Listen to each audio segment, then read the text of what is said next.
৭ দিনের এই কেক সিরিজে আমি কি শেষ পর্যন্ত একটা পারফেক্ট কেক বানাতে পেরেছি? আজকে যে কেকটি বানাবো সেটি একটি চকোলেট ফ্লেভার কেক হবে। সো আমি একটা শিফন কেকের যে বেস আছে ওই বেসটা দিয়েই আমি আজকে কেকটা বানাচ্ছি। যেখানে আমি কোকো পাউডার অ্যাড করেছি সো দ্যাট এটা চকোলেট ফ্লেভার আসে। আজকের কেকটা একটু স্পেশাল বিকজ আজকে আমার কাজিনের বার্থডে এবং আমি ওর পছন্দের মতো ওর ইচ্ছায় একটা কাস্টমাইজড কেক বানাচ্ছি। আহ ওর স্পাইডারম্যান অনেক বেশি পছন্দ।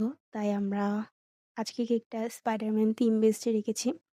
আমার কেকটা আসলে অনেক পারফেক্টলি বেকড হয়েছিল আর অনেক সফট হয়েছিল। সাথে আমি একটা চকোলেট সসও বানাই যেটা আমি ফিলিং হিসেবে দিই। এটা একটা ফার্স্ট ট্রায়াল ছিল ওটা আমার। আমি ২ বার কোডিং করি কেকটাকে।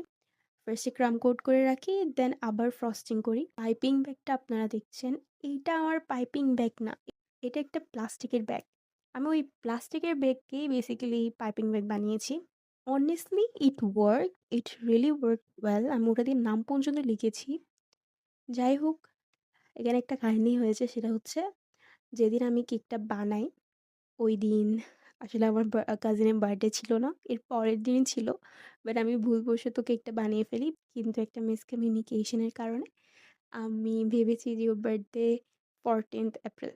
যাই হোক, আমরা ওই রাতে কেকটা কেটে ফেলি because it was looking interesting যে কেকটা না কেটে কেউ বসে থাকতে পারেনি। Let me give my final rating. Test it was 9. Recipe it was 10 on 10. Look, it was 9. This is the end of the cake series.